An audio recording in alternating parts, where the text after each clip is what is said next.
But the live thing, I'm still focused on. Yeah. We're all next to that's the version right after the one where we're putting a mute indicator on top of whatever application is run. Yeah. Which is amusing, but it would be probably useful to control somewhere. Yeah. It's nice to know I'm muted, but it's far better to say, wait, take a stop. Yeah.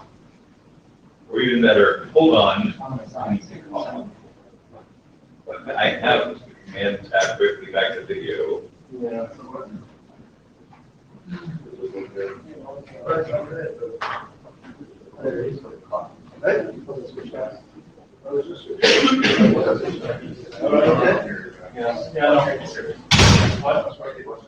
I have been having so much fun doing that.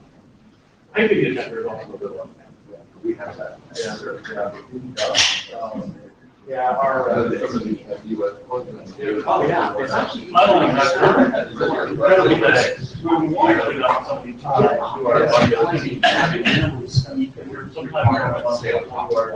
Incredibly slow. We need to start off really slowly. Yeah, but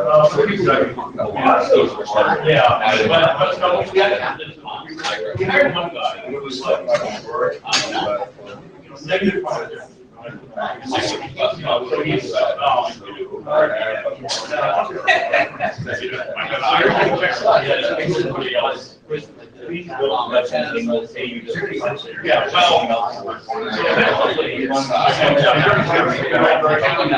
I don't discover that.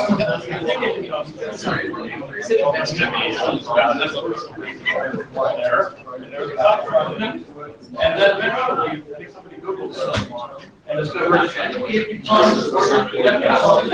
So, it's 10 o'clock. We'll start the session.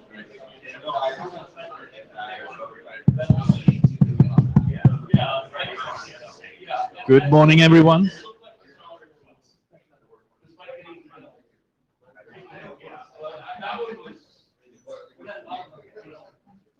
So, it's 10 o'clock and we'll start the Mmusic session here in Buenos Aires. Welcome, everyone.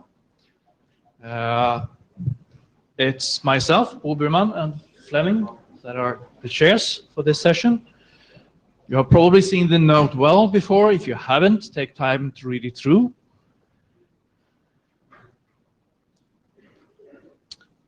For the administrativia for this meeting, the blue sheets are out. Please sign them.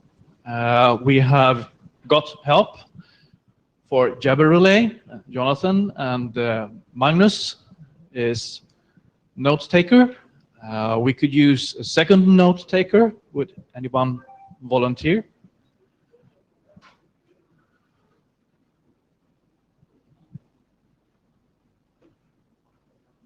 Today would be a really good day to volunteer. It's going to be one.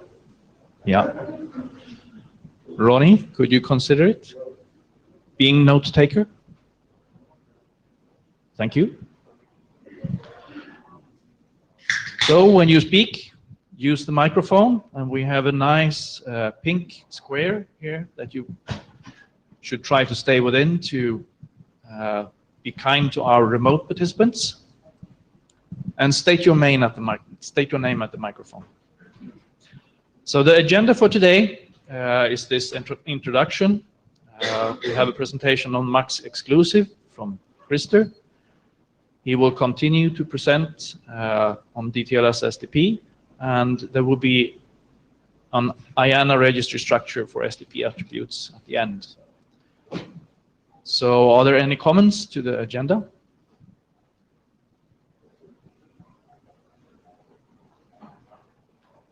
I conclude.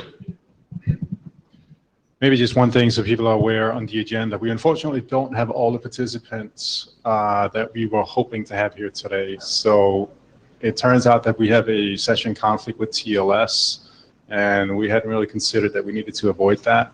So a couple of the key participants in some of the discussions here are going to be missing. So, I mean, Krista, you'll probably talk a little bit more to that as to what we're going to do about that. But we're going to go ahead with the discussions nevertheless. Right, given the people in this room, but expect that there will be more discussion afterwards.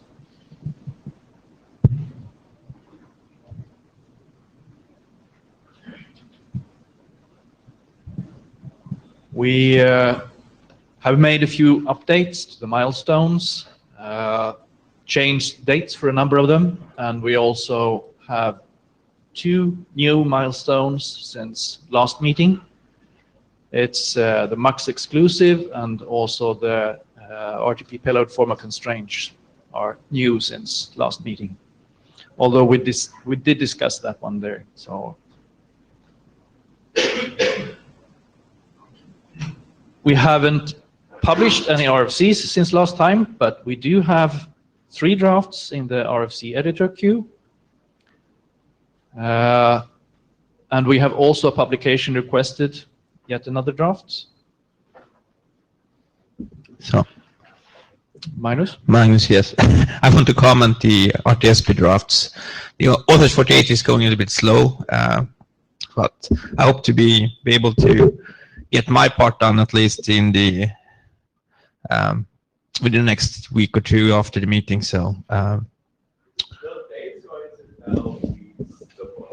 it's up to a week. It's getting onto a month, I think, but it's after all quite many pages to review. Unfortunately, I think some of the other listed authors gonna probably require an AD override. So yeah, it's gonna take probably a month before this at least a month before this pops out. So it's 48 months? no. Yeah. The RTSP, the 23, 26 bis and RTSP NAT, I think. The RTSP NAT is actually find the authors, but I want to review the base spec first before I approve the NAT one, so I'm sure that we have everything in line. So thank you.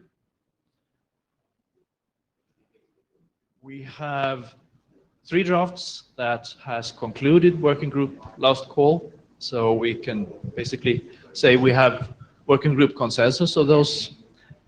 Well, almost for the bundle negotiation.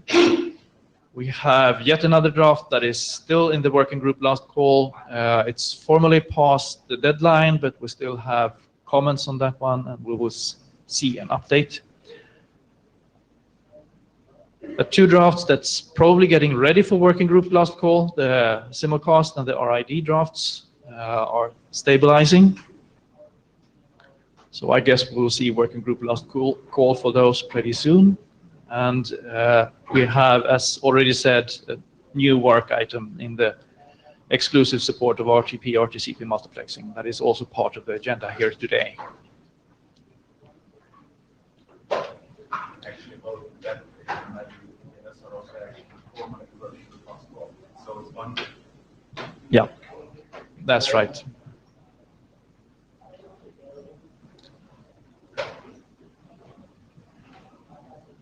Other drafts that are not on the agenda today or was already covered.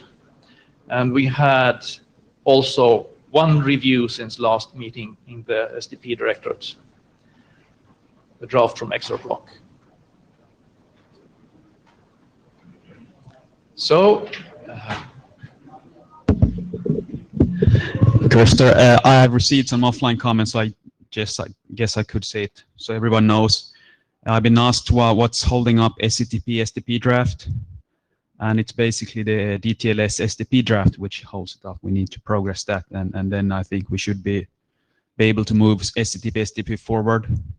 At some point ago, I also sent an email to the list asking whether we really need everything which is covered in SDP, the SCTP SDP draft, because it covers both SCTP, it covers SCTP over DTLS, and it covers DTLS over SCTP. And I think my question was, does anyone really intend to do one of those? I don't remember which one it was, but not the one that WebRTC is not doing. WebRTC is doing SCTP over DTLS, right? So my question was, does anyone really intend to do DTLS over SCTP?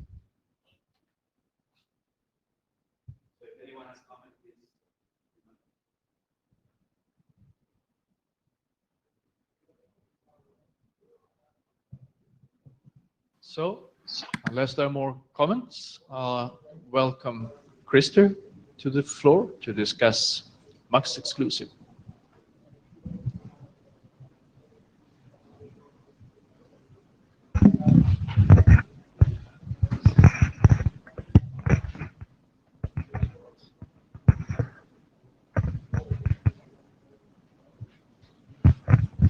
Okay, so just some background, which was also presented in Yokohama. Some 1 or 2 meetings ago in RTC Web, there was a decision made that the support of a non-RTP RTCP MUX in WebRTC entities is going to be optional, which means that some entities may choose to only support RTP RTCP MUX.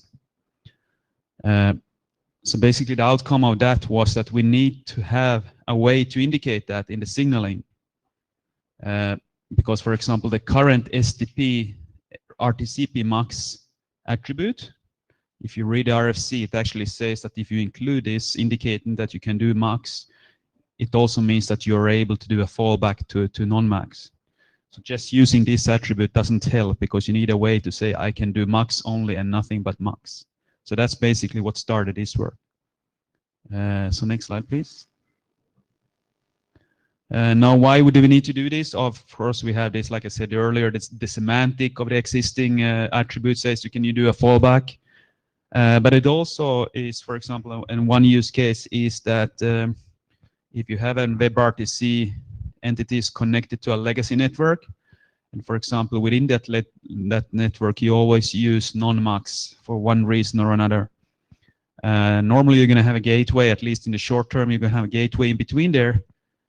So the gateway needs to know if the WebRTC entity can only do MUX, because if the other legacy network can only do non-MUX, then the gateway needs to do so-called MUX transcoding.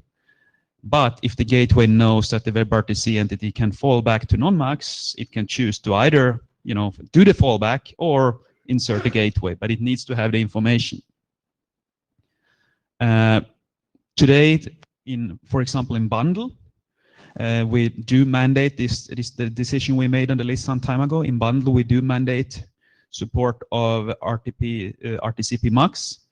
So we don't need an explicit indicator there. Bundle itself already indicates it, but of course you can use WebRTC also without bundle. So this is really for those cases.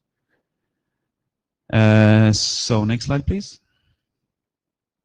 Now this is actually the current solution, and this is actually the solution that we went to with working group last call.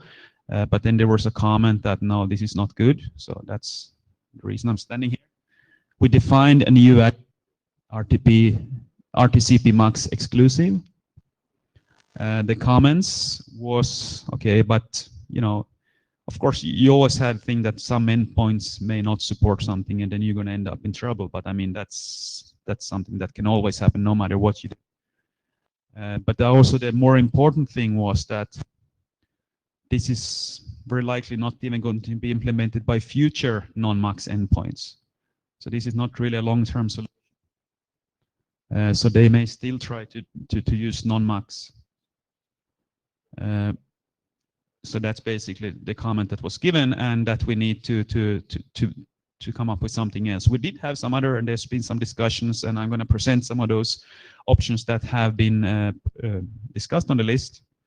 This, by the way, one of the presentations where, unfortunately, due to the conflict with TLS, we don't have all the people with comments here, but hopefully we can. Do you want to say something now, or? Yeah, I mean, maybe you'll get to it, but I mean, this is fundamentally the problem that SDP has no way of doing comprehension mandatory attributes, right? So, maybe it would be overachieving, but to have a general comprehension mandatory mechanism, and then if you're doing it in SIP, you'd have to have a require header, I suppose, to map to it. But just throwing that out there as a sure. That's something. Yeah.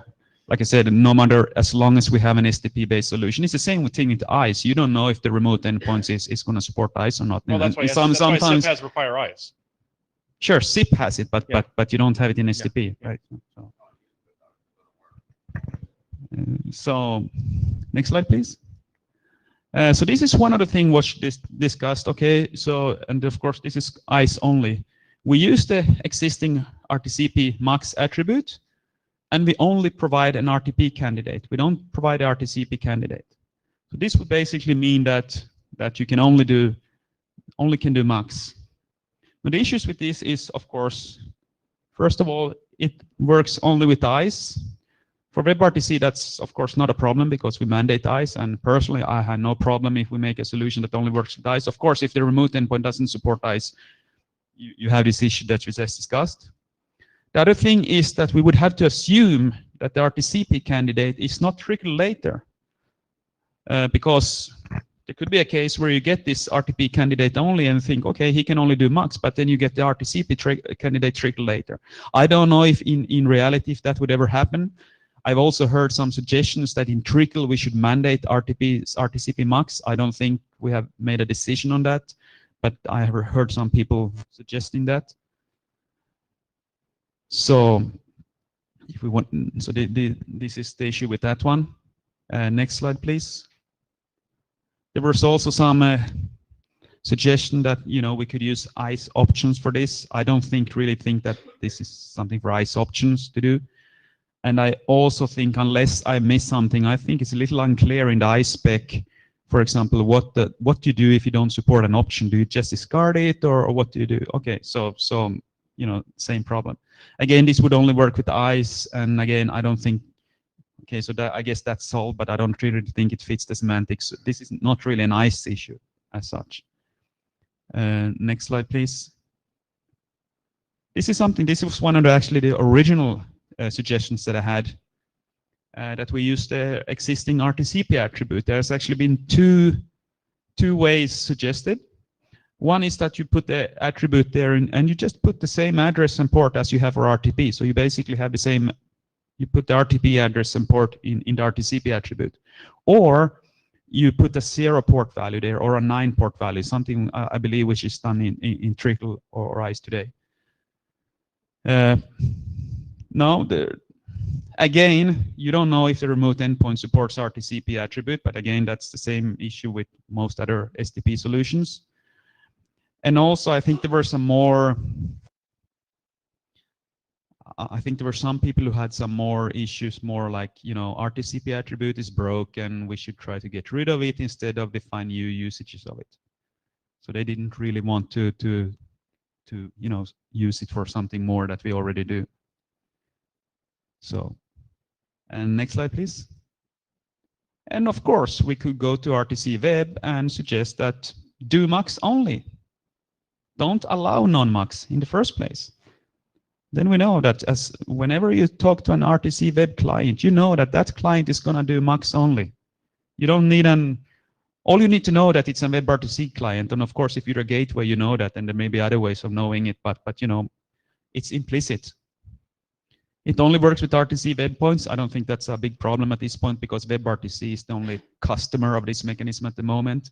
Long-term, other endpoints may want to do MUX only, but I haven't heard anything about that yet. Hi, Adam Roach. I think we're going to run into problems here if you end up with systems that are doing SIP over WebSockets to a proxy and then end up in a regular SIP system, because then the implicitness of this gets lost. It's just gone.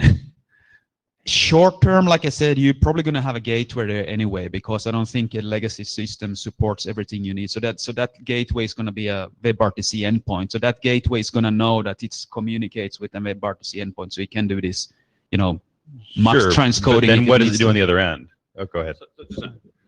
The need for a gateway, what you just said there, rejects everything that we've done in the past 5 years in WebRTC of trying to make it interoperable with SIP equipment. So the assumption that we need a gateway in WebRTC to interoperate SIP equipment with WebRTC browsers is not at all the consensus of that working group. Okay.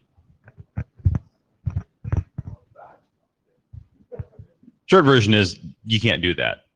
It can't be implicit because it'll get lost at some point. Yeah, I agree with that, especially long term. I mean, we don't need to argue whether gateways are needed today or not, but long term, I agree. And even short term, I mean, you may have a gateway which also serves other types of clients. Look, if we're going to discuss it, we always need a gateway to RTP equipment. Let's get rid of RTP in WebRTC. It would simplify a lot of things, right? But we didn't go down that path because we want that interoperability, right? I agree. So I'm gonna Okay. say it in a politically correct way. The remote endpoint, whether it's a gateway or a legacy Right. client, needs to know that the pair is a WebRTC client, right? It is alternative. Right. Yeah. And so that's a fine way to say it. Yeah. So I think that makes the solution unacceptable. Yeah. So that's all the alternatives I had to present. So now I want to see line of people saying, suggesting how to solve this.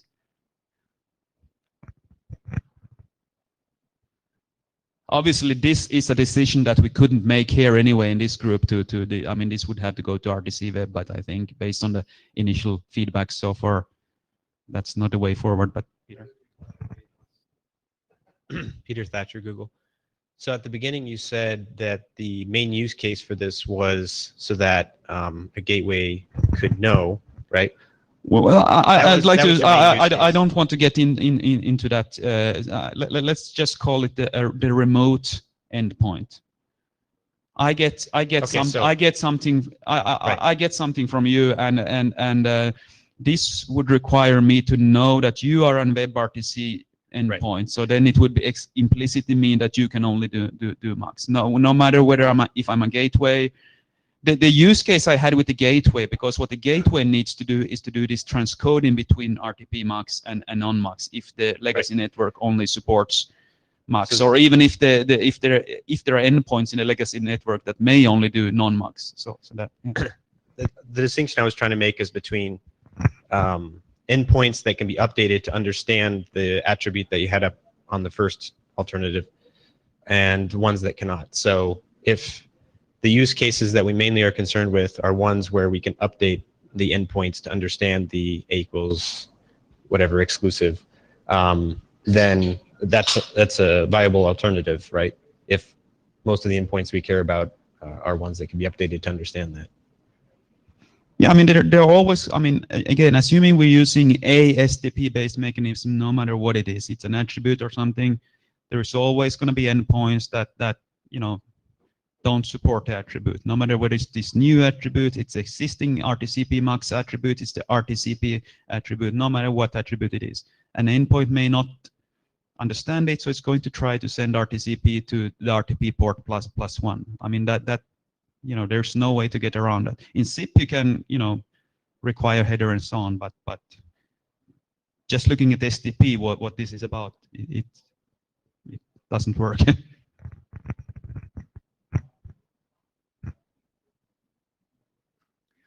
I don't think how many people in the room think they're really clear on what the problem is here? Okay.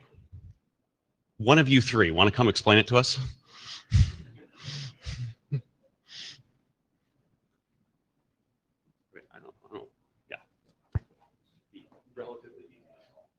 Yeah, so the problem is that, well, Jonathan Lennox, yes. The problem fundamentally is that since the big picture problem is since SDP has no comprehension mandatory, there is no way to say, if you don't understand this, reject the M line. Therefore, every single mechanism we define must have backward compatibility fallback. And people don't want to do backward compatibility fallback. So so we're stuck.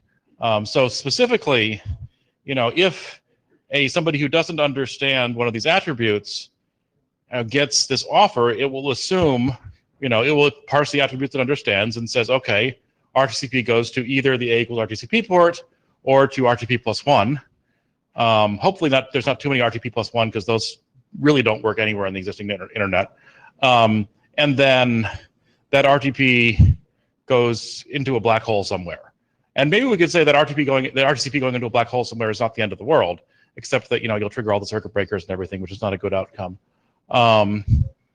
But so basically the problem is that there's no way to tell the guy either do RTCP mux or reject this M line or reject this offer. That's just not a semantic we have in SDP. Okay, so I think that's an awesome summary, but let's just go dig the problem a little bit deeper here. So the problem is because we don't have that comprehension mandatory, we're going to send some RTCP somewhere, it will be dropped on the floor. And that may be just a perfectly fine outcome, because the alternative to what we were going to do on this was not send any RTCP at all. So is the problem that we send some RTCP that will never be received? Or what, you know, keep going. Your definition was good, but go one more step. What is the problem with sending RTCP to N+1, let's say? So, John, thanks again. So I guess, I mean, I think what the idea is that what gateways, you know, yes, you may say the gateway shouldn't have to exist, but in the gateways that want to gateway to something that doesn't necessarily do RTCP mux, but which will be sending useful RTCP, which you want to get going, running end to end, they want to know when they get this offer, even if they, you know, should. Assume they understand the attribute. Yeah, because they understand the attribute. Okay, so. Yeah, I mean, yeah. So you're saying that in the case where it really is going in being injected straight into a SIP network and reaching legacy equipment, and the RTCP gets dropped on the floor, that's not a problem? It's not a problem. Yeah. You won't get idea, which is what you want to have happen. It's the same as rejecting. Ronnie Evan, even the RTCP attribute specification, RFC, says that if the other side doesn't understand this attribute and ignores it, the worst that will happen, then RTCP will not flow, but RTP will flow. So it can happen. Hello, Alderstrom. Can you go back to the slide where you say future will not implement this? I mean, this is the claim that was made by on that one. No, the first one, this one. This one. RTCP MUX exclusive. As I understand the purpose of my friend Mac's didactic exercise is for when the other end does not support MUX, there's nothing we can do and things should just fail. That's okay. When the other end is able to insert a function to handle the case of and needs to know up front, it needs this information. So the second bullet on this slide is wrong. Gateways that care will care. Gateways that care will implement this attribute, and that's the only case where anything in this class of solution helps. So second bullet is wrong, so I think we should stay with the current solution. So I think Harold's right that gateways that care about this will implement it. I think there'll certainly be lots of equipment that doesn't implement it. But I mean, the basic issue here is RTP, nothing to do with SDP. RTP as defined requires you to do RTCP supported on different ports. And in the WebRTC case, we're removing that functionality. And of course, as soon as we remove that, we're guaranteed to have some breakage. And the breakage that occurs here, any amount of signaling back and forth won't eliminate that breakage. It just makes you realize what's happening. And the breakage, we're willing to accept that level of breakage for the amount we think it's going to happen. And I think that's basically there's the original solution you had here is probably, what Harold says, probably fine. And yeah, there's going to be some cases where we end up sending RTCP to the wrong place and it gets dropped on the floor, but nothing was going to fix that anyway. No amount of signaling was going to fix that.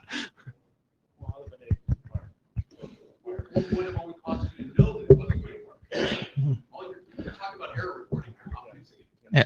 So Magnus Westland, I tried to get the head around the summary. You're saying I get the impression that people think that media will continue to flow. No, it will break when the circuit breaker triggers. Okay. So if we had a mandatory cohesion attribute in SDP, in that fantasy world, what would happen is the M line would be rejected and no media would flow. We don't have that. So what's going to happen is media is not going to flow. Okay, after the circuit breaker goes off. Yeah. So it's not perfect. It'd be better to get the errors and whatever, but we're really talking about a weird fringe case that there's to Jonathan's summary, there is no way to solve this because there's no comprehension mandatory. Yeah, I agree. I mean, but the thing is that if we have a mechanism, this attribute or something else, at least we have a mechanism to avoid it, right? Then if endpoints that don't support it, fine. So Jonathan, I mean, I think to your last bullet point there, when you say will not be implemented, I think telling people, telling future non-mux endpoints, if you see this attribute reject the M line, that's probably something they can implement. They're not going to implement mux because that requires rewriting their whole RTCP stack. But if you see this attribute reject the M line or reject the offer, that's probably something that's within the scope of things they could do once they start seeing this and people complain. So, just a side note, I'm actually gonna have a meeting with the one who objected to this during the first beverage break today, and we were actually going to discuss this. So if you can join, I would be very happy for you to be there, and Harald and whoever thinks that we should continue with this. Justin Uberti, Google. So the thing that makes me sad about this, I understand the problem, I understand why we want to solve this, but the fact we have to add more garbage to SDP makes me sad. I certainly understand, but why do we have to make the new endpoints deal with the garbage? On the previous slide, you had something where you had the A equals RTCP with 0 port, and that seems like there'll be a better solution because it means there's no more garbage we have to add to SDP, and since things already have to update to deal with this, they would things that need to be updated could also be updated to deal with A equals RTCP 0.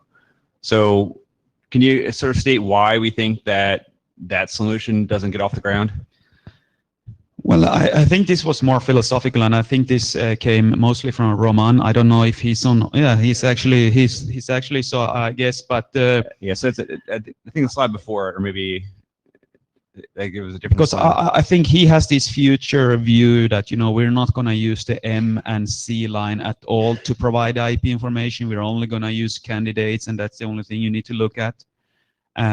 So I mean, so it's going to be there. It's going to be there. We're not going to stop providing the information. So, if we're going to, I think I'd rather do that than have this new piece of garbage in SDP. I guess it's Roman is by the mic. I guess he can speak for himself. Can you just go to the slide that has this proposal, just so everybody can see. Yeah, please. I think that was next slide. Next one. No, other direction. Next. No, one more. There's one. Yeah. Okay. Hey, if you can hear me, Roman Spaund. The reason I didn't like RTCP, it's also again adding garbage to SDP, which serves no purpose. Haven't served any purpose for many years, and we keep figuring out new ways to use it for things which where it wasn't intended for. The other issue is again, you never know if you're actually using it to interrupt with legacy, you never know if it's supported by the legacy, by the remote endpoint, because the fact that they didn't include it in the answer does not indicate that it's actually not using it doesn't indicate whether RTCP attribute is used or not. So that was my issue with that. And probably my main issue is, as far as RTC Web is concerned, if you don't include RTCP candidates in ICE, no media will be sent, so nothing else is needed. So why do we keep adding attributes for things which basically we know that no media will be sent for RTCP anyway, unless we're actually interrupting with legacy, but then it's not essentially RTCP web problem and can be solved somewhere else. So let me try to respond to those 3 points. For the last point, why do we care if no media is sent? We've had this whole discussion about a gateway may need to interject a non-muxing filter. So clearly there's ways of degrading gracefully in this case. And so having it fall back to no media being sent is not the sort of outcome that we want. As to the garbage, I think that having a 0 in there versus in value we're already going to send and are mandated to send versus having to add a whole new attribute, I think the 0 is clearly cleaner.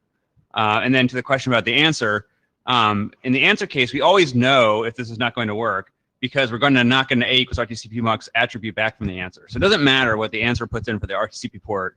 we already can tell from the A equals RTCP mux attribute. This is really a quite thing in the offer where if the gateway sees A equals RTCP 0, they say, oh, this is something that doesn't support mux. Let me put it in my special magic muxing filter.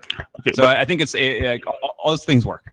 Okay, but if essentially the gateway sees an offer with ICE where there are no RTCP candidates, it knows that there's not going to be RTCP, like that this endpoint does not support RTCP. How is it different from having RTCP port 0 or RTCP 0? So I understand. You can't have A equals RTCP 0 right now. You always have to fill out A equals RTCP no matter what, even if you're sending ICE candidates.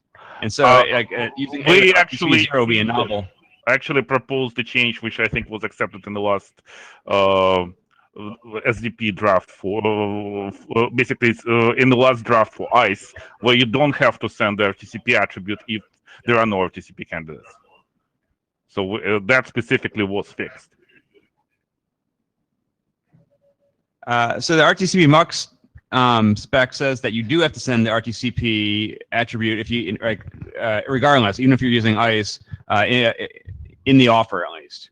RTCP Yeah, if I can just come in, I know that Roman, you suggested this change to the ICE SIP SDP, whatever the draft is called, but as Justin said, you also have the same rule in the RTCP mux attribute RFC, whatever the RFC number is. I think it also says that you must include the RTCP attribute there. So. I mean, if I'm tilting at windmills here, let me know. But like my feeling is like this would be less gross than the mux exclusive attribute. If other people feel the same way, like I'd be interested to know. So let's go on. So, I think it's critical because what we're signaling here is I am doing a subset of RTP of the traditional RTP, and that causes breakage. I think it's critical that we have explicit and clear signaling of that in the SDP. Okay, even though it's not negotiable, but signaling that it's happening. And I think Justin and I agree there. We're just talking about how you signal that. So my worry about using, I mean, if we define a new attribute, it's obviously clear, but it does add one more attribute to SDP. But I don't think we're worried about the size of SDP exactly. And from an implementation, well, actually, I mean, would always insert just it. to comment on that, the size of the SDP is not going to grow because if you don't do max exclusive and if you do normal max and you support fallback, you are going to include this RTCP max attribute. So you're going to have a max attribute there anyway. So it's not. I think I was comparing versus the 0 port. So my concern with the 0 port is that we've already used that to mean something else around hold somewhere else. No. That's in the M line. No, sorry. Hold? Are you positive? That's the question. I mean, this is, I don't know, but I challenge someone to really figure out whether we've already used 0 port in RTCP or not. It's not, you can't Google this in 10 seconds and figure it out. No, it's a good point, but as far as I remember, it's not used in hold. No, I don't think. I mean, obviously, a good point. We need to, make sure, or we would have if we move ahead with. Alan Ford, with the caveat that unless we find anything like that, and I don't think we will, then I certainly support just in 0 port rather than the separate attribute. I think that's far more likely to get the desired behavior from legacy endpoints. Relaying for Paul Kidsvat, he says, I agree, A equals RTCP 0 is better than mux exclusive. Jonathan Lennox speaking for myself, I would say the other thing I would like to know is, what do legacy endpoints do if you actually call send to on port 0 on them? I mean, so, I mean, this is again, so I mean, maybe 9 is better than 0, but I don't know.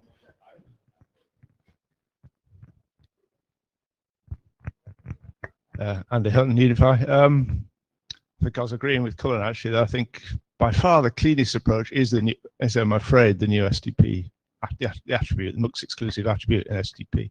I think the port 0 sounds nice, but I think it's dangerous with existing implementations. What might happen? I think this is you have the issue with both the RTCP and attribute and a new attribute. There may be some endpoint that doesn't understand it to begin with, or there may be some endpoint that does something wrong. We can't there's nothing we can do about that because No, exactly. So you can guarantee that existing endpoints don't understand the current the MUX exclusive attribute and know what they're going to do with it. Nothing. So at least you can guarantee that. You don't know what they're going to do with port 0. well, I'd call it a bad implementation if it starts to, but okay. But again, well, if it starts sending to port 0, fine, but if it's, I thought you had something else in mind that's gonna. Not explicitly. I just think, there are all sorts of bad implementations, good implementations, whatever.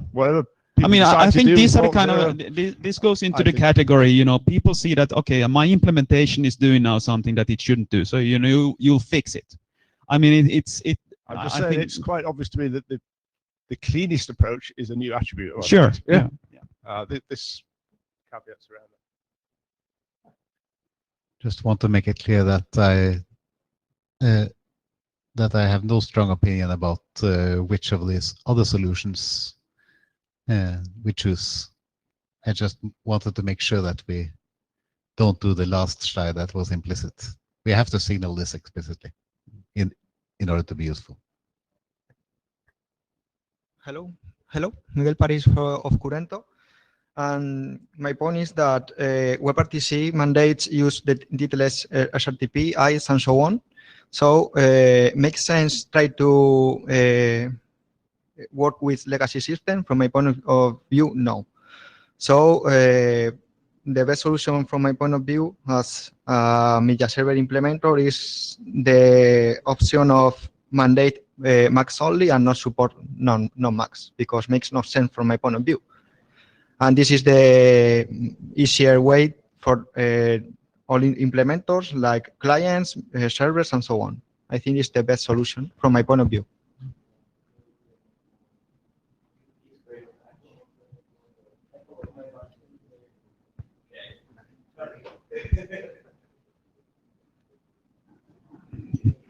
So I don't know if this is something that maybe the chair should do, but from what I've heard here, it seems like, and please correct me if I'm wrong, I'm not trying to steer in the direction here. It seems like of those having an opinion is that the RTCP with port 0 has the biggest support. I guess my question is those who thinks that the new attribute is a better solution, could you live with RTCP 0? That's how we normally ask questions, and especially So I think I agree with what Harold said. The most important thing to me is that it's explicitly signaled somehow that we're doing this. Okay, that's the important thing to me. Less important is what the somehow is, and are we down to only two proposals: new attribute and port 0 or port 9? Is that? I mean, that's details. We can figure that out, but I mean, yeah.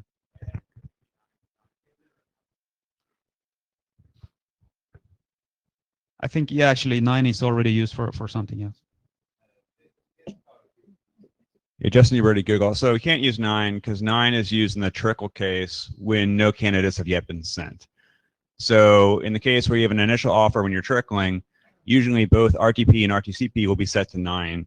And you can even imagine cases perhaps where the RTP one would be set to, not set to 9 just because of some race condition or something else. So I think that 9 has sort of a meaning of like this will be filled in later, where 0 would be like we're definitely not using this. I think that's the semantics that you're looking for, and so I think that we would definitely have to go down the 0 path if we were going to use this.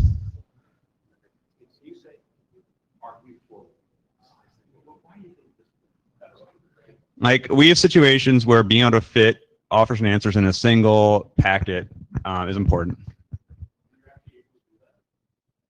Oh yeah, you can compress a lot of SDP pretty well if you're, like here's the pile of garbage you normally send, and like here's the other garbage that we have to add like specific to this call. So Given you always send this, when this compressed to 0?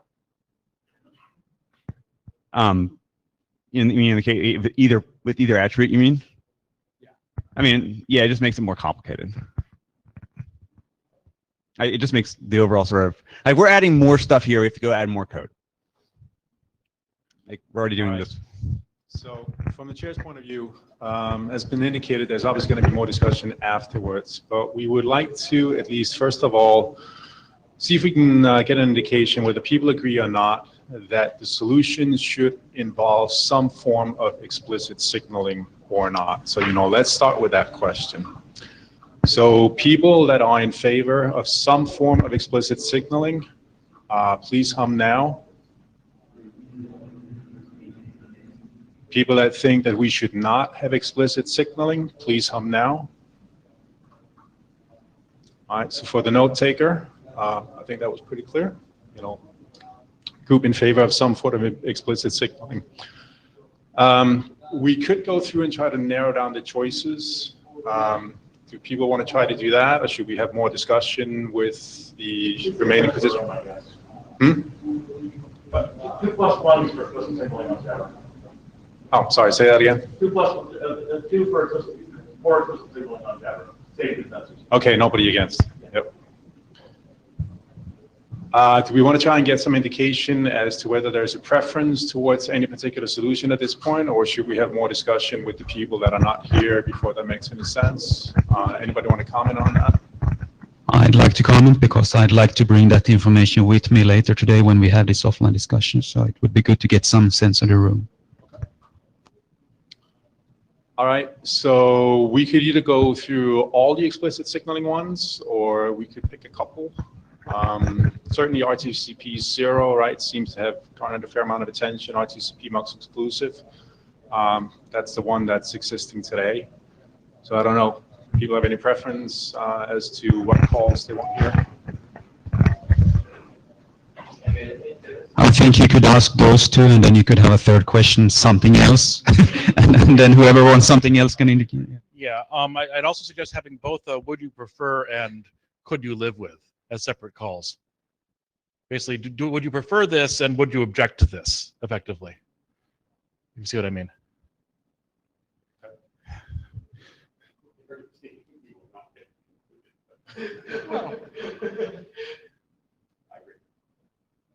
All right, so let's try that. So we will start with RTCP 0 then. So if I understand correctly, Jonathan, you are suggesting that we take two hums, the first one being would you prefer, and the second one being would you object? Is that correct? Or is there a third hum as well? I think that's probably. I interpreted, Jonathan, as when you said, could you live with it, that's somewhat stronger or weaker depending on your perspective of do you object? Do you have critical show-stopping objections?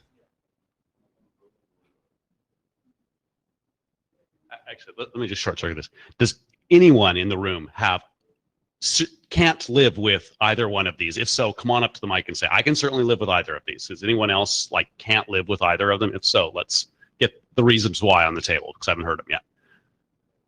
All right, fair enough. Is anybody not able to live with either RTCP 0 or RTCP MUX exclusive? Please, raise your hand, stand up, go to the mic, something. I'd just like to ask to make sure Roman's opinions, because I think he's been the strongest one against RTCP 0. So if you're still on the line, could you please?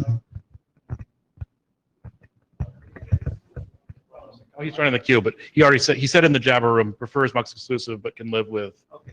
Thanks very much. Yeah, okay.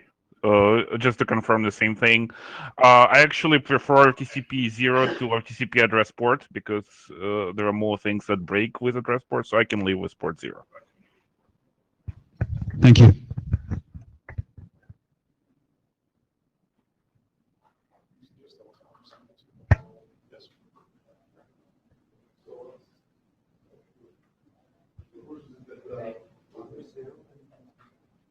All right, so we'll do the two hums then for RTCP 0 and RTCP MUX exclusive, and we're just gonna ask, which one people prefer.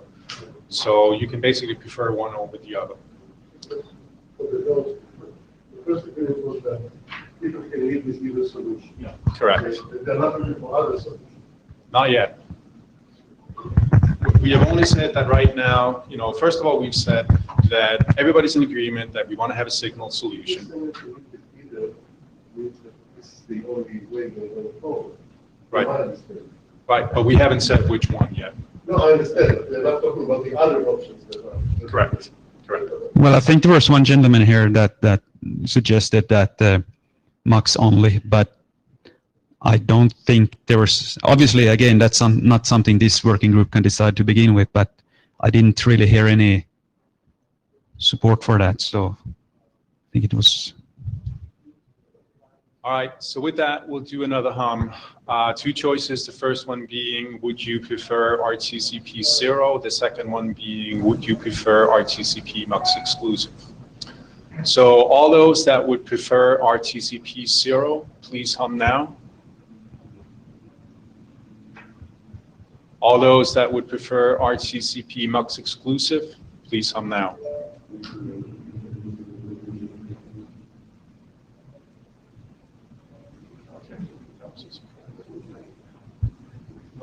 So what I heard from up here was a stronger hum for RTCP MUX exclusive. Is that what everybody else heard? There's more zeros in the battle room. Okay, can we get a count of those? Before zeros, one now exclusive in the battle room. All right. So I would. Yeah, so I would say, you know, for the note taker, and please chime in if people agree, we had a weak hum for RTCP 0 and a medium hum for RTCP MUX exclusive. And then what were the counts in the chat room? I think there were 4 or 5. One of them didn't say it was humming. Based on the timing, I think it was humming for Mark to be 0. So it's 5, I think, and then no, there they said it. So 1, 2, 3, 4. Sorry, 4 for 0 and 1 for exclusive. Okay. This has been what I heard in the room was kind of inconclusive. It was well within the range of I can't tell if I'm hearing more people or louder people. Fair enough. All right, so Krister, hopefully that gives you something to work with, and at least we. That might be the editor's decision. Well, I mean, it's down to, you know, at least 2 proposals, right, that we would like the group to focus on, and you know, when you have the subsequent meeting, you know, I don't know if that helps. Hopefully, there's been a little bit more framing up of the discussion in terms of the actual problem, you know, the implications of what we're doing. Maybe that can help as well. Comment, Harald Alström. We are clearly in flip a bloody coin territory. That is, we have consensus that we need a solution. We have people who prefer one prefer the other, and everyone can live with both. If let's not hold up the draft on this one. Yeah, I mean it's not a technical difference. It's a beauty contest, and so, you know, I don't know really what I could. No, I've never phrased it as a beauty contest. Justin thinks it's smaller, even though they'll both compress to the same thing, and I think that knowing whether 0 will work or not is much harder to know with how it will interact with existing implementations. Fair enough. So what we'd normally say at this point, if I was not so motivated to finish these drafts, is I want you to wait 4 months while I go collect some data on what's going to really happen here if we use port 0. That's I'm not going to say that because I would rather have things break and be finished than the alternative. But one of these has more risk than the other. I think we'd all agree on that. So you are gonna provide some information? No, I'm not going to do anything. I'll flip a coin if you want. I thought you said a month you were gonna. No, I mean, like if we had time to spend, if I was not in a hurry, we would spend a couple months and go find if there was any problems with this. And I don't know of any. I hope I don't find any. But that's, it's not a beauty contest. Colin, just in your Google. Just to be clear, what are you concerned would actually happen here? Like the overall call is not going to work right in this case because, I mean, it's if it ignores the RTCP exclusive attribute, you're gonna have an unclean failure as well. Like, I mean, in both cases, if the remote endpoint doesn't support it, it may end up sending RTCP somewhere where it shouldn't be sent. I mean, you have the same issue for both solutions, right? So that's my understanding. I mean, I do think it is largely a beauty, or perhaps the other way around, a garbage contest.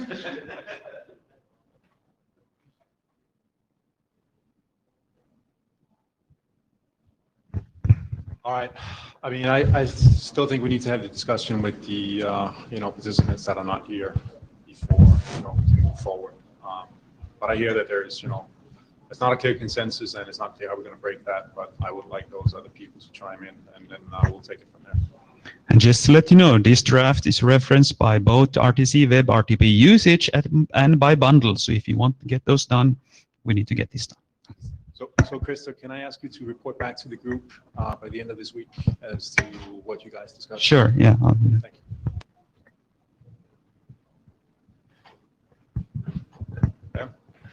So this has been, I hear that Krista will report back to discussion and then what? Because I gather that the one question we didn't ask, but I gather from everything we want to talk is that everyone wants to solve this like now or this week or really soon now. So do we have a quick way of once we get that information back, maybe very quickly on the list, do a new consensus call, or what do you have in mind? I think that's a good suggestion. So we will do that. So for the note taker, first of all, Krista will report. I like Tango Dance Off. Someone mentioned. So Krista will report back to the group later this week with the follow-up discussions that are taking place. Once we have all of that information, then we will issue a new consensus call on the list between whether we do RTCP 0 or RTCP MUX exclusive, and then we'll try to make a call based on that. And it may be a rough consensus call.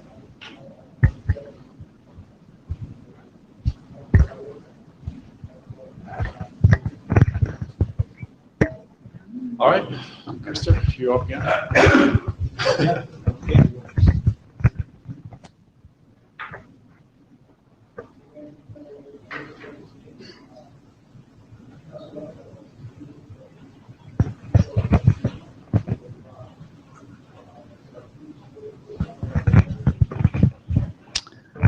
Okay, so this is the DTLS SDP, the generic SDP offer answer procedures for establishing a DTLS association.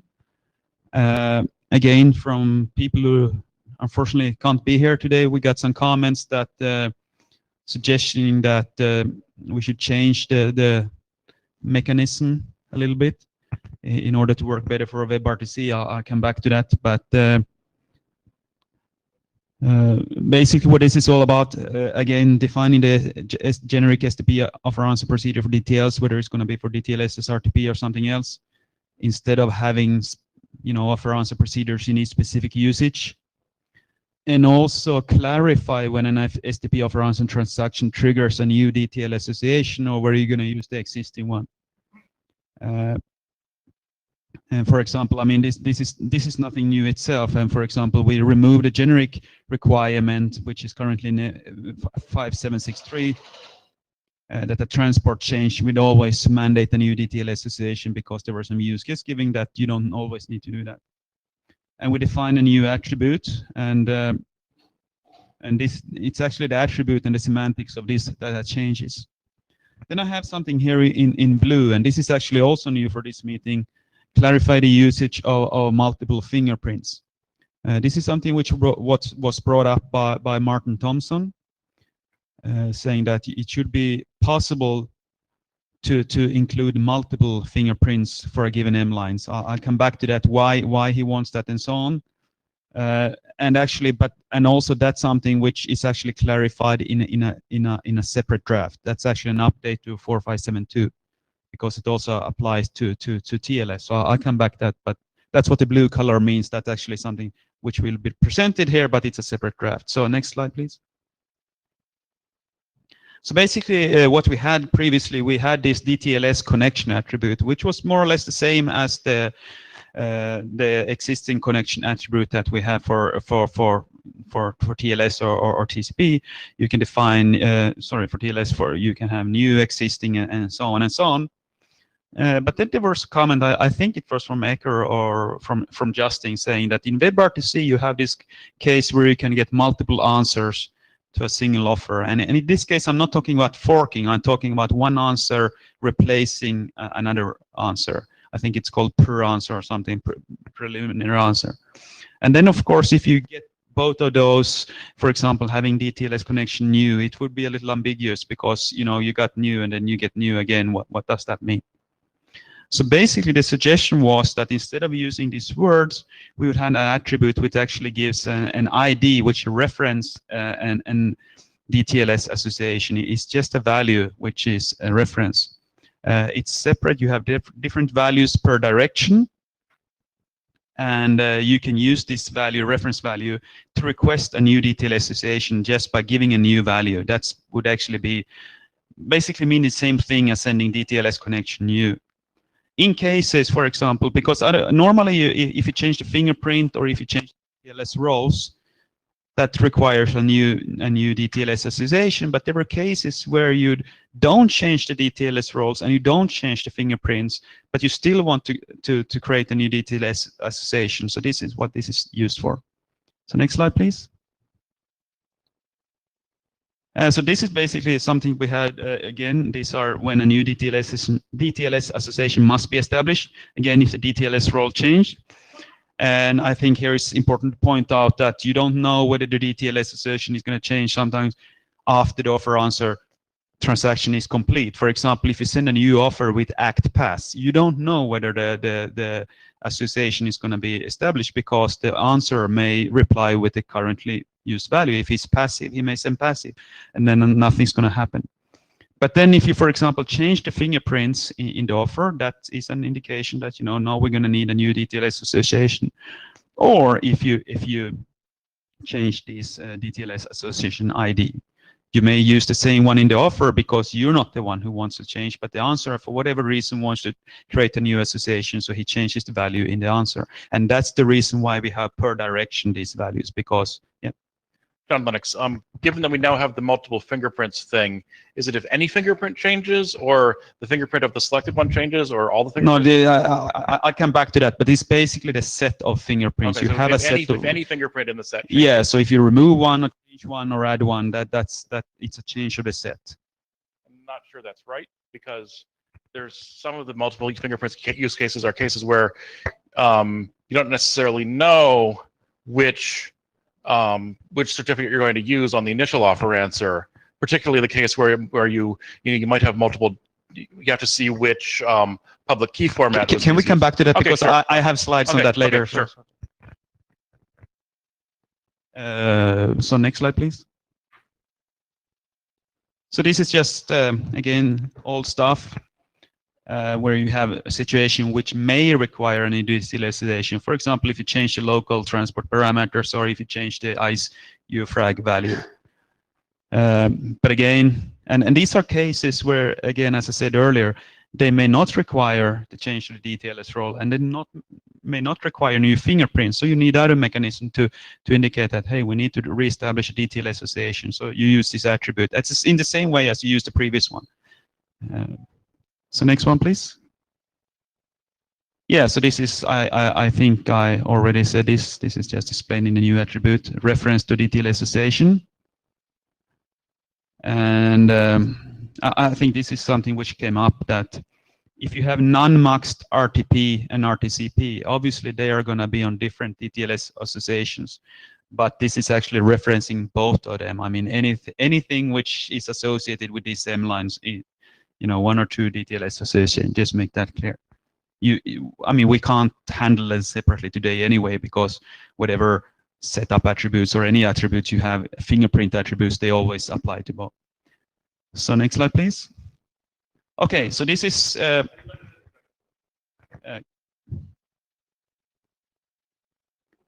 yeah, this is the same, again, that you can actually use the same value for a new association if you, for example, change the fingerprints. The thing is that you need to, it's basically the combination of the fingerprint and this that you need to change.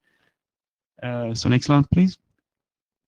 Okay, so now we come to the multiple fingerprints, and this is, again, something which was raised by Martin Thompson, who unfortunately is not here. And actually, but this is a separate draft. 4572 update, because this is not DTLS specific, it also applies to TLS. And here are the use case. For example, first you could have multiple certificates associated with a single M line.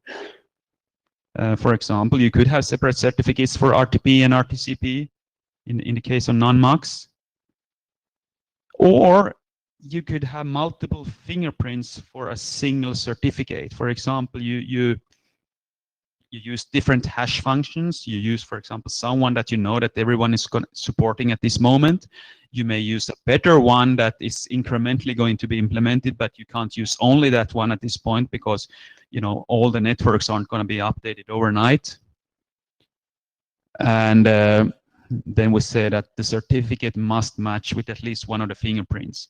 So if you're sending a fingerprint, two of them, one is with a function that everyone supports, and then you have another one, new fancy hash function, and if the remote endpoint doesn't support that, that's fine, as long as it can match the certificate with one of the fingerprints. Jonathan Lennox. This is definitely a case where it's unfortunate Martin's not here because, you know, in our various offline discussions about this, I think that's not quite what he said. Well, I think what he said is that for every hash function that as a receiver you understand, there must be at least one fingerprint using that hash function that matches. And the concern here is, you know, somebody discovers creates collisions in MD5, but the sender is sending fingerprints for MD5 and SHA-256, saying just the MD5 matches but no SHA-256 matches. That's not good, because you want it to, you don't want somebody to be able to have just the weak one matching. So basically, he said that, you know, if as a receiver I understand MD5 and SHA-256, I need to make sure that there's, and you have MD5 and SHA-256 in just the fingerprints you're sending, I need to make sure that there is at least one fingerprint of MD5 and at least one fingerprint with SHA-256 that matches. So basically, what you're saying, for each hash function that I support, I need to make sure that they all match. Yeah, there are at least one matches for each hash function. Okay. Yeah. So, Colin Chase, that's really weird. Yeah, it's actually wanted to bring up in, the use case for the opposite, because one of the use cases for multiple fingerprints is using different associations for FTP and RTCP, and that might happen if actually different endpoints or different devices generate RTP and RTCP, and they might be supporting different fingerprints. So forcing each association support the same fingerprint, same hash function might not be possible. It's one of the network transition scenarios where, for instance, your RTP agent is updated to use new hash function, but the device generating RTCP is not. Colin James, I was say much what Rowan just said, but often what we do in our security sections is we don't say every hash must match. We say the strongest hash from the receiver's point of view must match. And you can ignore the other ones. And what's that? Yeah, it does. If the receiver, so you would be saying one of the hashes that you think is strong must match, and so Rowan has to, in that use case, you have to make sure that the hashes you're passing across will be strong enough that people match them. I mean, and look, you should throw out any hashes you think are too weak to use. Even if the only hash is MD5 and you don't think MD5 is trustworthy, you should throw it out and not match, right? I mean, the client has to filter by which hashes it trusts, which might be configurable on different endpoints in different ways. And depending on what government jurisdiction you're in, which one is preferred in that jurisdiction may be changed. Like, you know, this is the problem with banking laws in Russia, for example. So I think saying that every single one of them has to match is fraught with disaster. I think we should say the client needs to choose which ones it trusts. They'll throw away all the other ones and check that there's something that matches in the remaining list of the ones it's willing to use. Since Martin is not here, if you have time to maybe send an email to the list and explain that, that would be very good.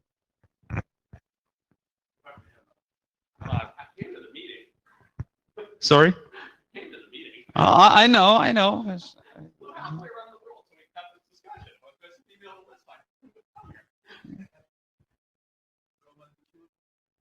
And just as a reference, I actually did write an email about this before to Martin. I'm not sure if he kind of read or responded, but I did mention exactly what I just said in the email on the list before.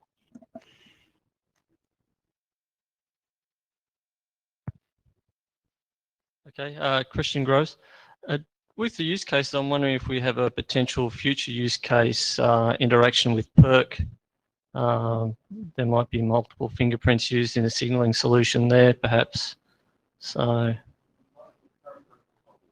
no, well, there's no signaling solution, but there's potential to be having to use 2 fingerprints.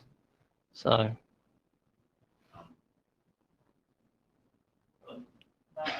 between the KMF and the MDD, the participant would need to know that, as well as the between the MDD and the participant. No? Because the participant has a relationship with the KMF, so he can verify that directly. Okay, but Yeah. So, John, I mean, what PERC is currently proposing is that there's only going to be one DTLS handshake between the participant and the KMF, and not 2 DTLS associations, one on top of each other. I mean, that's a design decision, which, I think I understand why people want to do it. So in that case, it wouldn't be an issue. But yeah, if you were to do that, I think this would be, if that design decision were reversed for any reason, this mechanism would support it.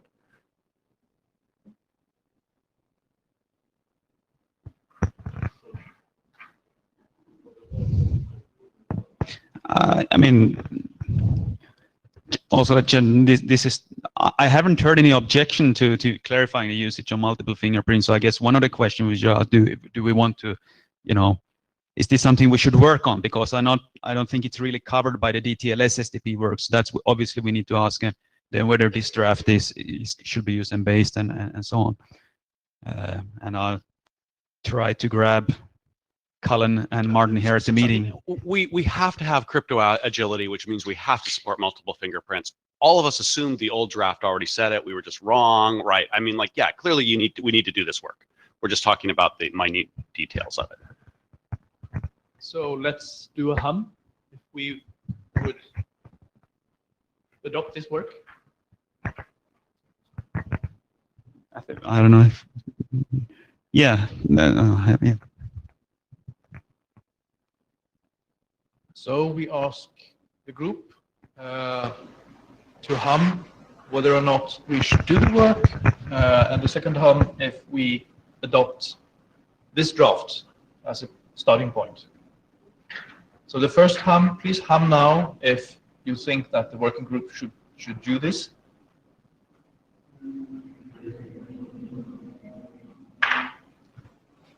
And please hum now if you think we should not do this. Hearing none. And the second hum would be, should we adopt this draft Holmberg Mmusic 4572 update as starting point for the work? Please hum now.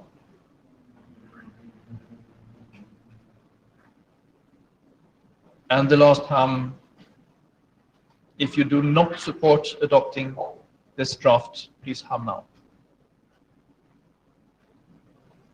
Thank you. Thanks. Thank you.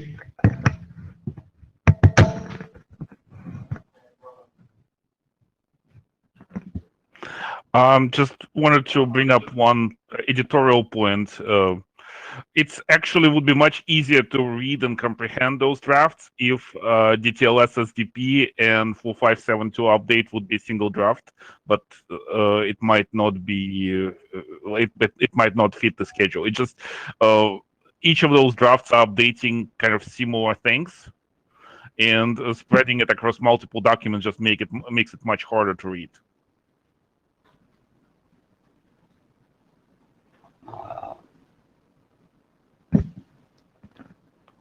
Well, the community decides, of course, as always. Personally, I'd like to keep them separate. John Lennox, I mean, I would agree to keep them separate also because I think, as Christopher said before, 472 update also applies to TLS as well as DTLS. And so, I mean, I don't know if anybody will be implementing just TLS, but if they were, they shouldn't have to read the DTLS specific drafts.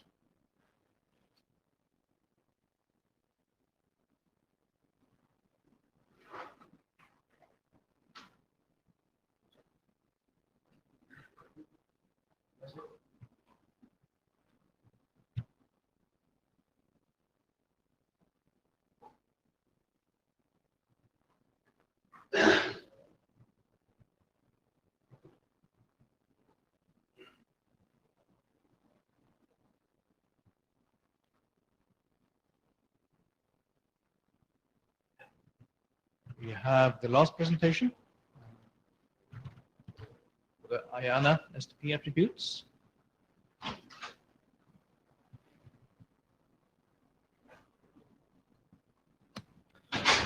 Hello, Christian Groves, presenting some slides to discuss what to do with the IANA SDP attribute registry. There's been some discussion on the mailing list as a result of the work on the data channel signaling via SDP, how we go about registering those things. And that seems to have been conflated with discussions on the RFC 4566 biz. Next slide. So the current SDP parameter registry, you can see there on the link, it's basically structured as a number of separate tables, basically addressing the levels that attributes can appear in SDP. So we have, at session level, there's 25 registered attributes, and there's 6 attributes there that have been registered by organisations other than the IETF. We have the attributes at session and media level. There's 68 attributes. There's 4 non-IETF. Media level only, there's 152 registered attributes, and there's 26 non-IETF attributes. A lot of those come from 3GPP. Source level attributes, there's currently 5, and there's a table there for unknown level, and luckily there's no attributes in that. There's also a number of related tables with parameters related to those attributes. There's group semantics, ones related to RTCP, SSRC, etc. So next slide. Okay, so the current format basically just has the tables, and the table has the type. So there'd be one table, for example, saying session and media level that's repeated. Then there's an SDP name and a reference. So typically those have just been registered as the RFCs have been approved, and there's no changes to those. So next slide. The new biz document to RFC 4566 has proposed to tighten up the registering of attributes. It's been, I guess, a little bit ad hoc what information has been provided about the attributes. So it's proposing to have contact name, email address, that's all needed for IANA. I think that's already there. Attribute name, a value. It's tightening up how that value is being specified. There was different ways of doing that, so it's proposing the ABNF. Usage level of the attribute, whether the attribute's subject to char set, that's something that's been added. The ABNF definition, purpose of use, etc. And also probably the new one is to say the MUX level or the category that attributes are used with MUX. So there's a lot of information that has to be in the draft. The question is how much do we want to actually end up in the registry? So next slide.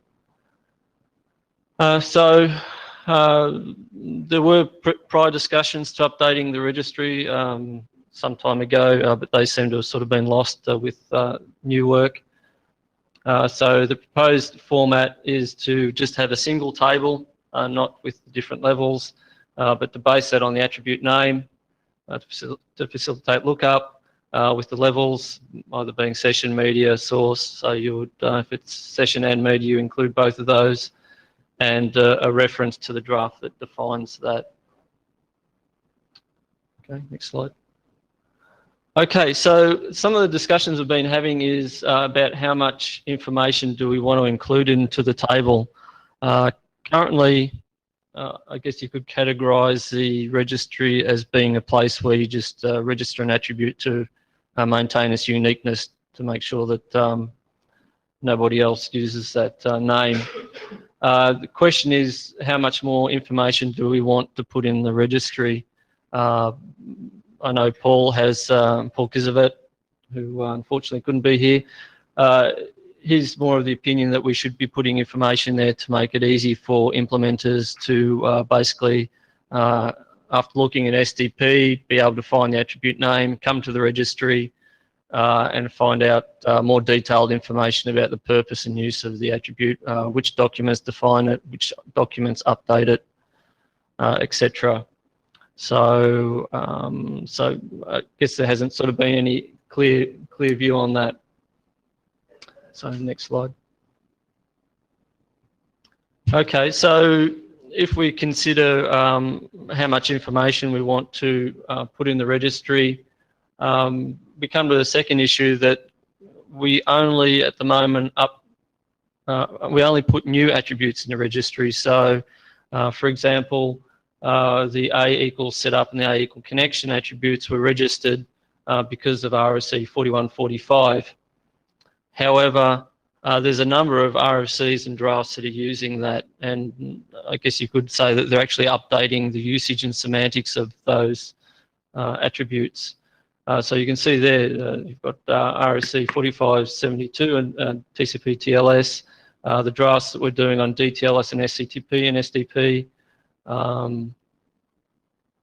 So they basically add extra behavior. So the question is, do we want to have these sort of things captured in the IANA registration? So Conscious, I just want to make one thing clear that like the 4572 is a great example here.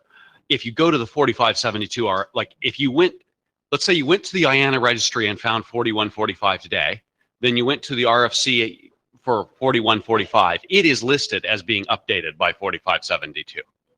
So so I was just saying that that's the chain that exists today. Okay, but we have the other two drafts which are basically using it. They're not going to update. Well, they those. should also be marking that they update that draft if they're changing the semantics of it. They need to update that draft. Nothing to do with IANA, right? If they're changing the semantics of how it's used, they have to update 4145. Okay, so is that clear to the authors of those drafts? Who knows whether it's right or wrong? I didn't check those drafts, but I mean, Yeah, that's a like that's what that needs to happen, regardless of what's anything to do with IANA. So Okay, that's probably good to note and pick up that we capture that sort of thing.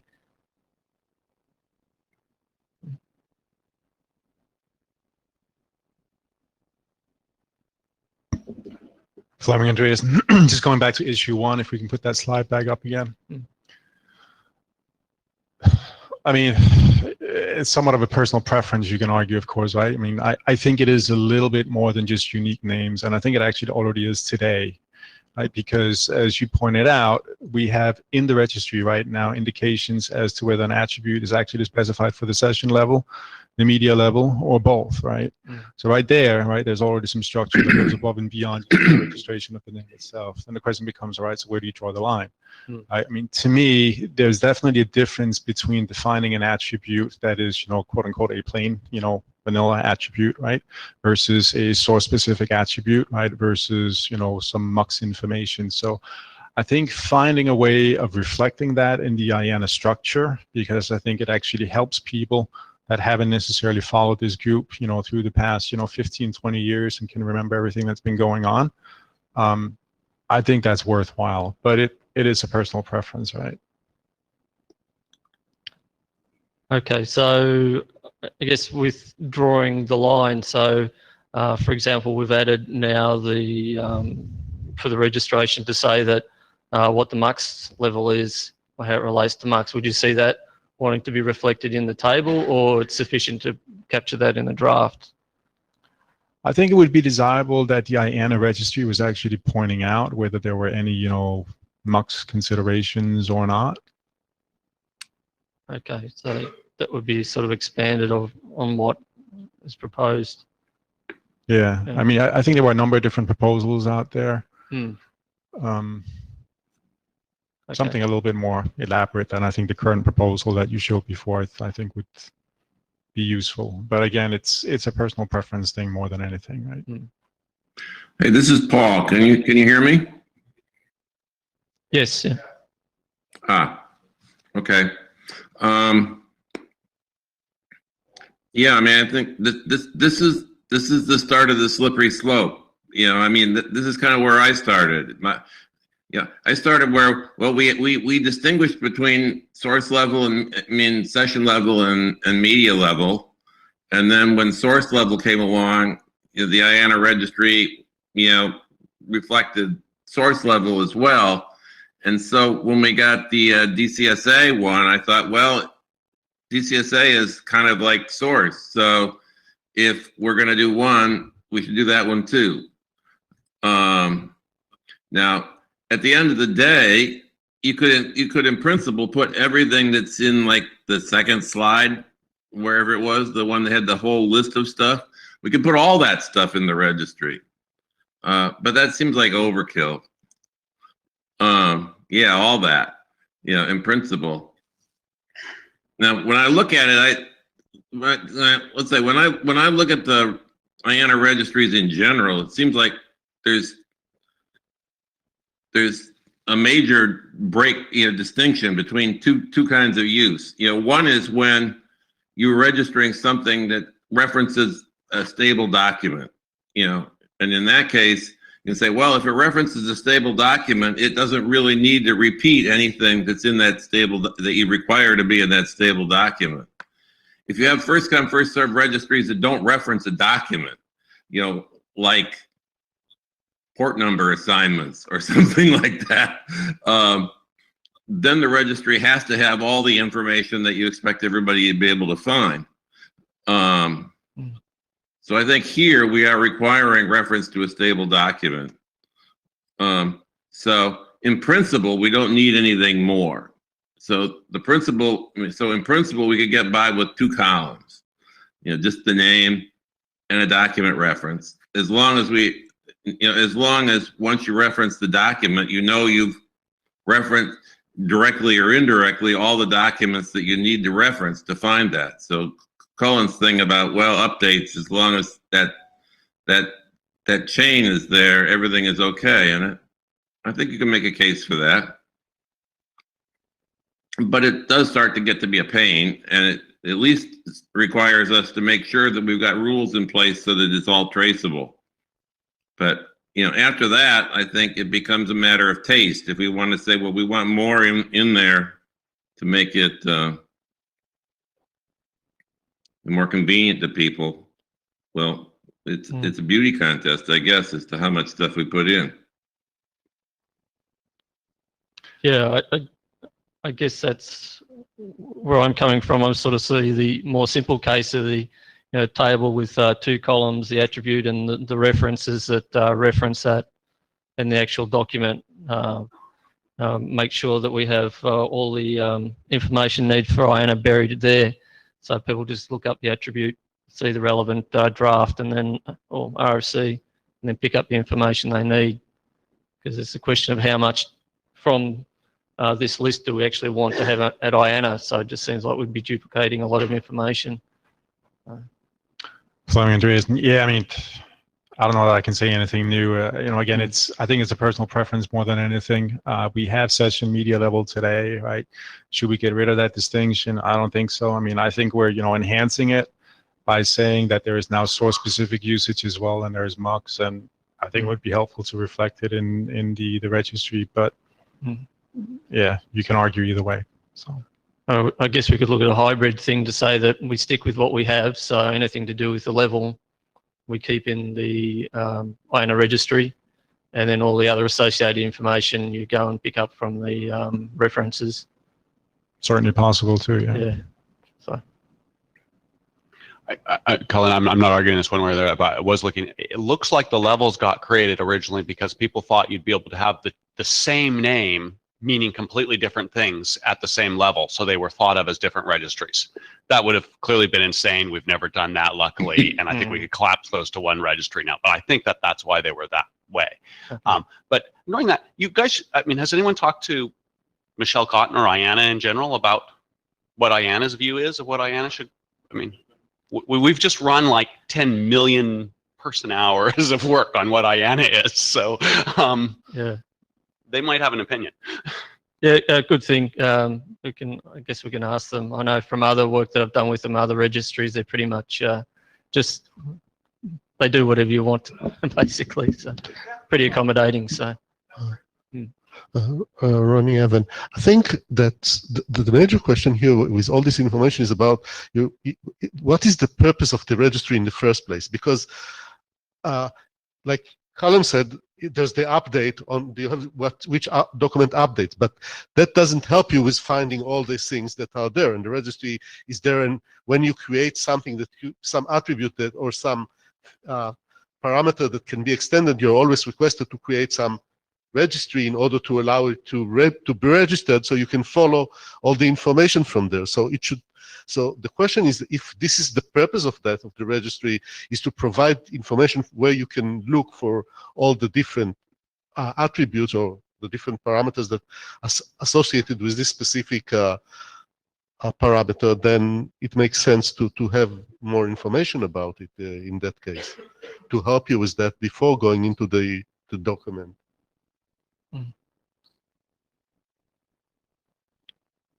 Okay.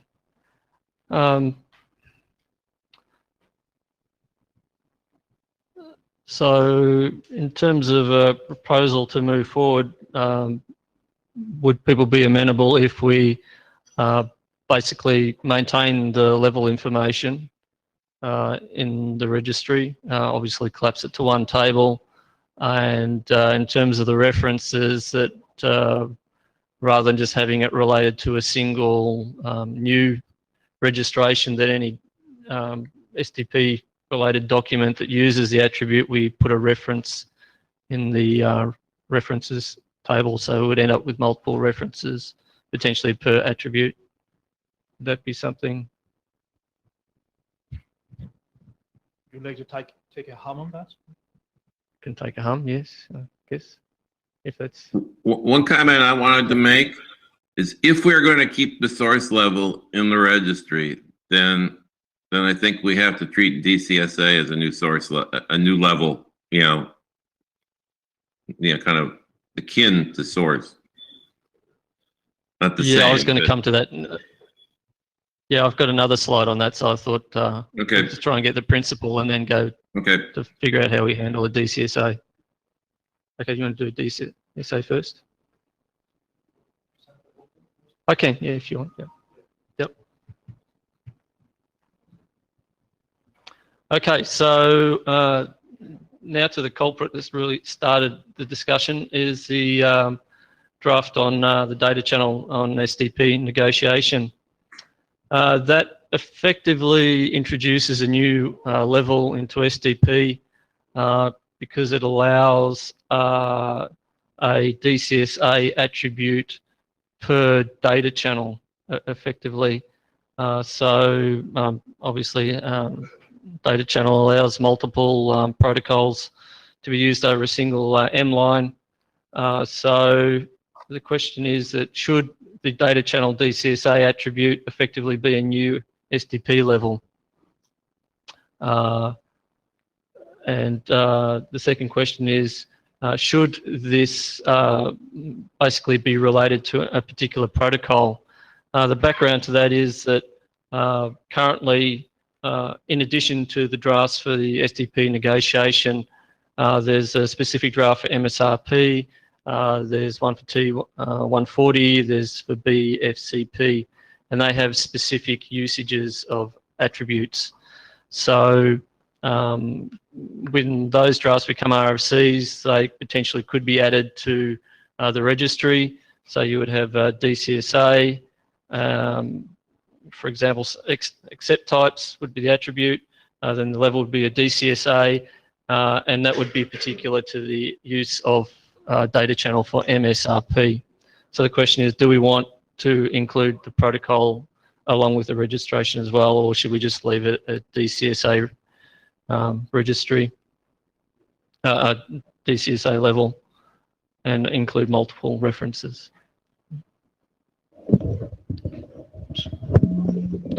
Fleming, Andreas. Yeah, so again, I mean, I'm in favor of being a little bit more explicit, right? So I like having the inclusion of TCSA with the sub-protocol in there as well. But it is a personal preference thing again, right? I mean, it all works, right? Okay, I think that was Paul's preference as well. Is that correct, Paul? Yeah. Yep. So, I personally would be okay with that. So, and I think also the author of the draft is also supports that as well. So, unless there's anybody in the room who would have another opinion.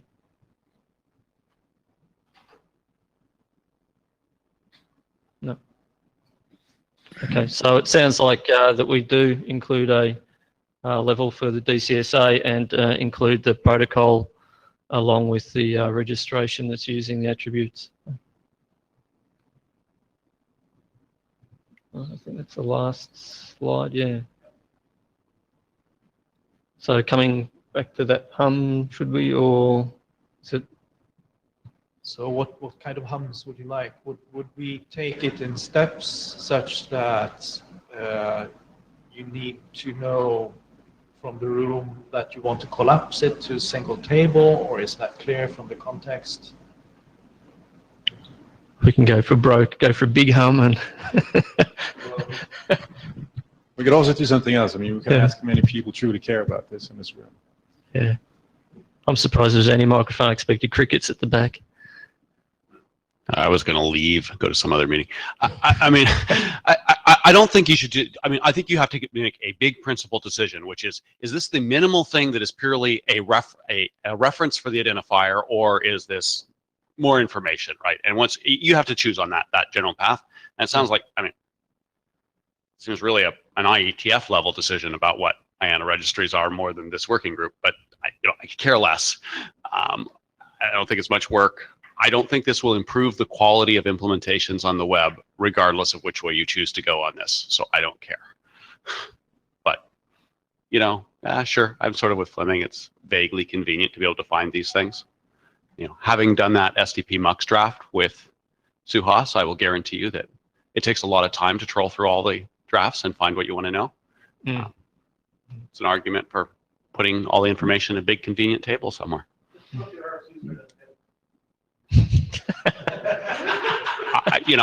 There's a proposal to move Guyana to GitHub and put the RFC in the table, right? I mean, yeah. Yeah. Any other comments? Ben, anything you want to add? No? I'll say that in general, the first purpose of a registry is to avoid conflicts. And then probably, documenting is the second purpose. I don't think it's a big deal one way or the other, as long as we don't go too far and clutter things up too much. And I also agree with the earlier statement that it really, really would be a good idea to ask IANA what they think.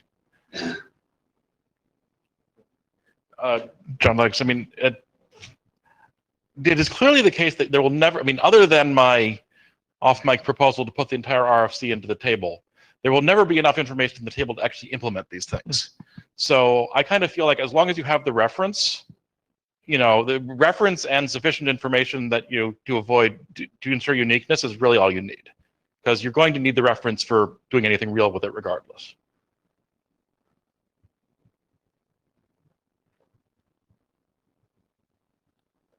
This is Paul. I mean, I agree with Jonathan. The only problem comes when there end up being a lot of references, and for any given purpose, you don't really need to read them all, and you want to know which ones you need to read. Yeah. Alyssa Cooper. Yeah, I was just coming to agree with Jonathan. I think the risk here is sort of overloading what we should be using IANA for, right? Which is supposed to be like a pretty simple, straightforward thing. And, some people hope one day that like a machine could do this, right? Like that we wouldn't really need a bunch of people running IANA. So, so you want to be careful about setting a precedent that you're sticking more in there than you really need to, which is kind of one reaction that I had when I saw this. But as long as it's not taken that way, then it's probably okay. So. Yeah, I agree with the previous speakers. We need to keep it simple. So, basically the proposal with keeping the levels there was it's equivalent to what we have today. We're not taking anything away from the current registry structure. And if we have level still there, then how do we deal with adding the DCSA and the source? Of course, we could decide here that we can remove the level and just have the SDP name and anything that references it and keep it really simple. That's the simplest approach, or I guess the other decision is we just keep what we have today and make it current. So.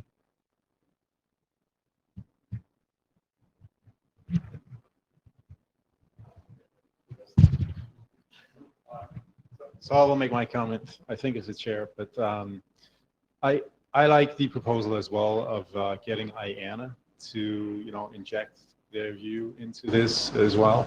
I mean, I don't get the sense in the room that there is, strong feelings one way or the other, as long as we don't go overboard. And then I think probably hearing from IANA would be very relevant.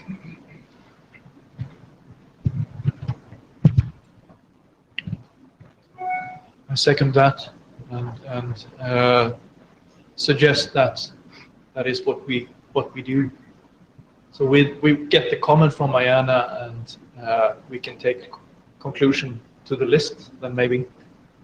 So just to clarify, what are we asking IANA? We're going to put effectively a proposal to them, say either what would they prefer, the SDP name and reference only, or to continue with the three columns that we have today. Is that what we're asking them, or? Yeah, I think that. Okay. And I guess you would in that case have to decide whether or not you want yet another level being the DCSA. If you keep the current structure of the IANA. I think if you keep the current structure, then it sort of forces you down that direction, because you have got the SSRC or the source level attributes, and to be consistent, then you need to sort of add that in. So I think that falls out. If you go for the 3-column approach, you need to add that information, or if we go the 2-column approach, then it drops out. We don't need to do that. I mean, the current approach with separate tables for different combinations of usages is a mess. Agreed. It doesn't really serve the purpose of guaranteeing that there aren't unintended duplications of usage. So, I mean, I think the minimum is the current thing needs to be transformed into one table. It gets worse the more levels that you have if you're going to keep the levels, so. I agree. Alyssa Cooper, and just speaking because I've been spending a lot of time thinking about IANA lately. So IANA is there to work for us, right? Not the other way around. So I actually disagree with I'm not saying you shouldn't ask IANA for their opinion, but the working group really decides, and the consensus of the IETF of what goes in the registries, or based on whatever policy there is, which is what this is. So it's fine to ask their opinion, but it shouldn't be.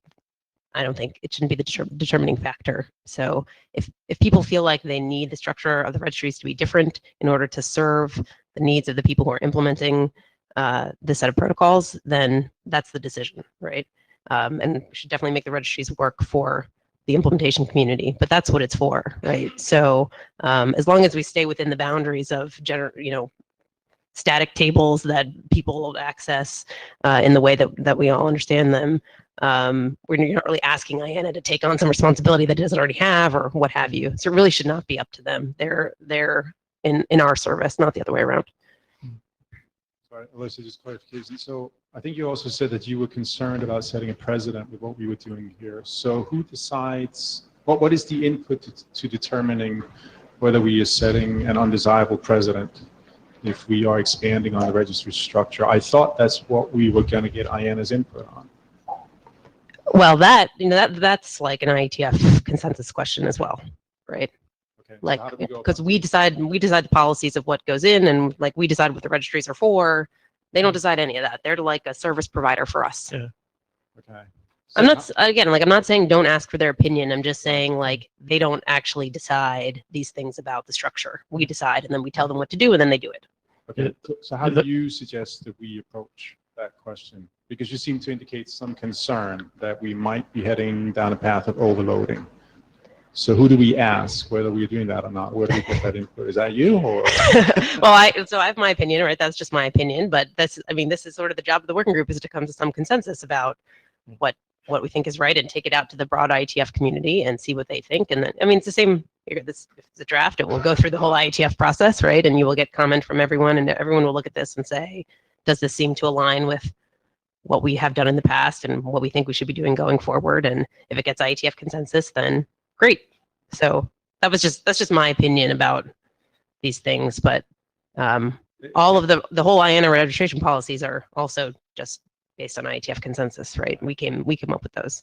So I think the working group should form an opinion, just as it always does, about this. I was just offering my view, and then if there's a big bunch of people out there who look at this and say, oh no, this isn't a good idea, you're going to hear from them during IETF last call, right? So you're suggesting, to paraphrase, that we should form that opinion now and take that to IANA rather than asking them, is what I'm hearing. That would be my preference personally. That Yes. would also be my preference, because when I've dealt with IANA before, they're basically, you tell us what to do and we put whatever you want there. So there's not really much of a discussion with them. So That's kind of the deal with them. unless you're Yeah. giving them lots of work, like having a registry that they're going to have to keep updating every week, then they get a bit, they don't Yeah. like that sort of thing. But if it's, you just make changes occasionally, then they're usually fine with anything. So. Yep. And created the registry that caused them the most updates.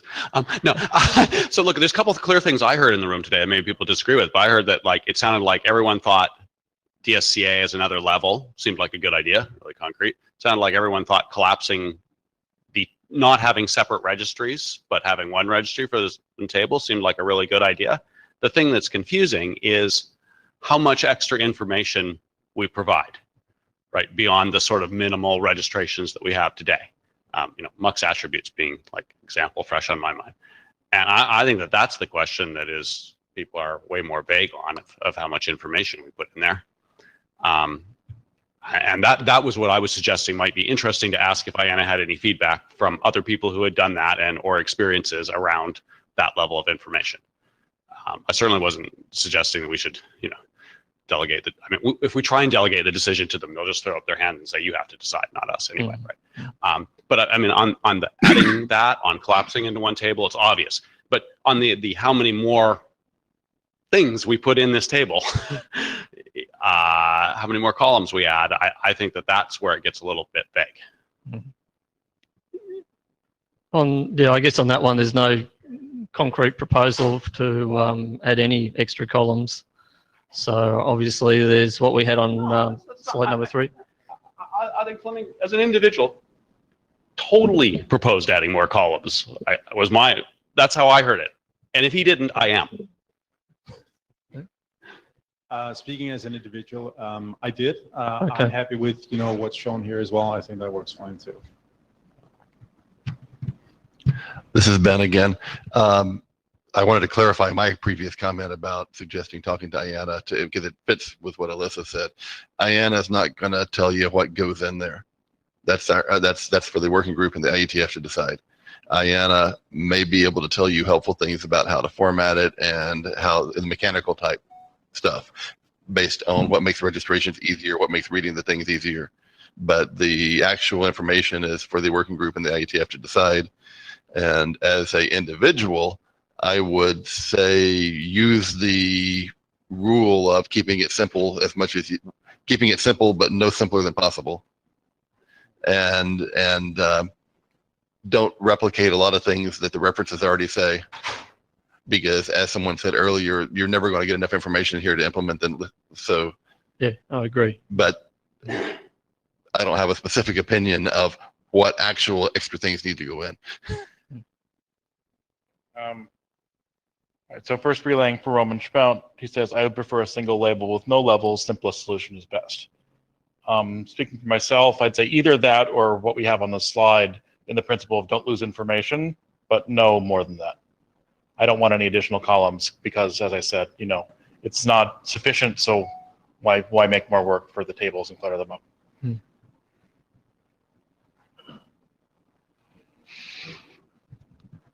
So do you want to get some feedback on what you have up here, whether people want to proceed with that or something else, or what would you like?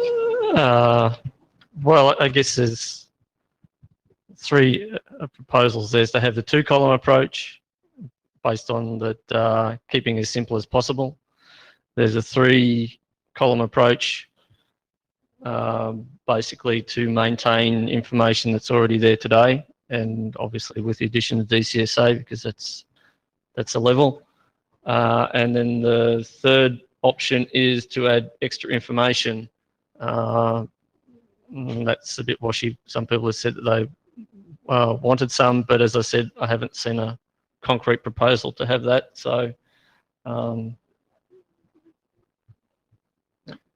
this has been as an individual again. I would say there's no reason to take away information we already have there today unless it's already causing pain. So can people point to say that there has been pain caused by this information being there? I don't mean the pain of the multiple tables and all that sort of stuff, but again, that's an individual comment. Okay.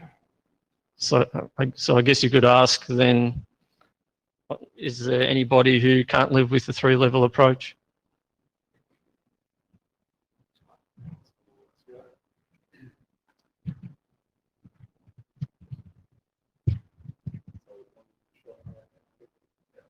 Yes. Yeah. Just to be clear, this is going to end up being a revision. The results of this are going to show up in 4566 bits, is my assumption.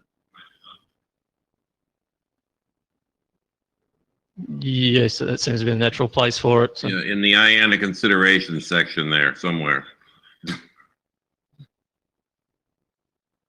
Anybody have any other idea of how this ought to be addressed?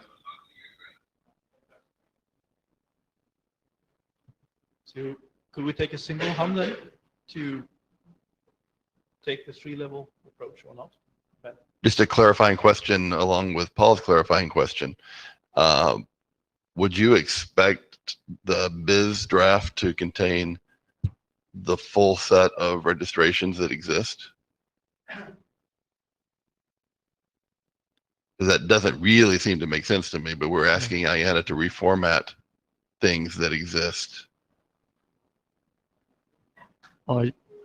Personally, I think that would be overkill and probably a waste. I think that's so you can do that offline with IANA. I think it would be, but we need to make sure we have clear instructions about what we want them to do with the things that are already there when we reformat. Yeah. Thanks. Yeah. +1. I think it should itself register the things that it defines, but also give instructions on how to reformat things that were using the old registration rules, which is basically just, take the, table becomes level basically. But yeah. So I think you do a broad. Yeah, well, which is another advantage to only doing three levels, not adding things, because there's no way we could, backfill that information for all the existing registered attributes. Yes. So I think just there should be instructions on things registered using the existing tables, and maybe that's something we should consult IANA on how they want those instructions worded.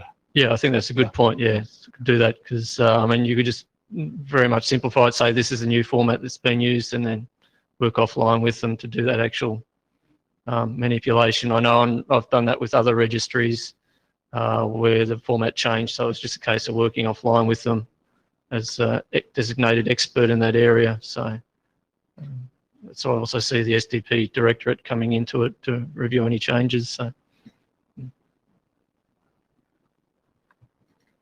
So do we need a hum to take the approach that is on the screen right now, the three-level?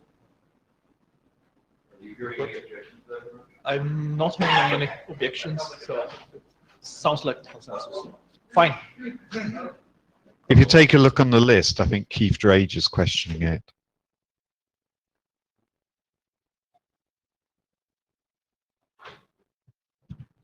So what was that again? Can you give some more information? On the list, I think Keith is making some comments. It doesn't appear that he's in the room, but he seems to be listening somehow. On the Music list. All right, what's he saying? He's questioning whether DCSA is something special, and he has some concerns if it means that attributes that don't explicitly appear under that can't be used under DCSA. At least that's what I understand from what I read.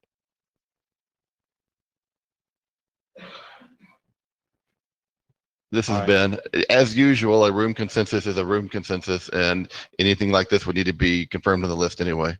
So, Okay. Note takers, was that clear to you, or should we paraphrase? No, just state what you would say. All right. So we did not hear any objections in the room to proceed with the three-level approach that we see here on slide 8. So that is the proposal going forward. Needs to be confirmed on the mailing list, of course.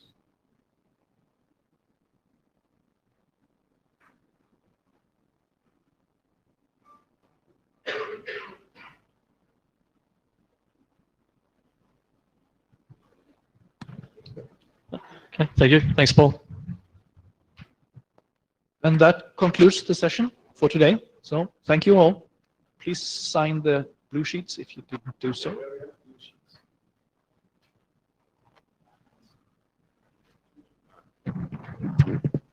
Has anybody not signed the blue sheets?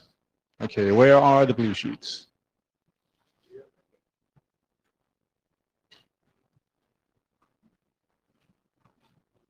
All right.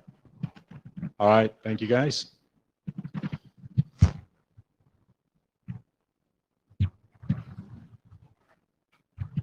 We're done.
Devi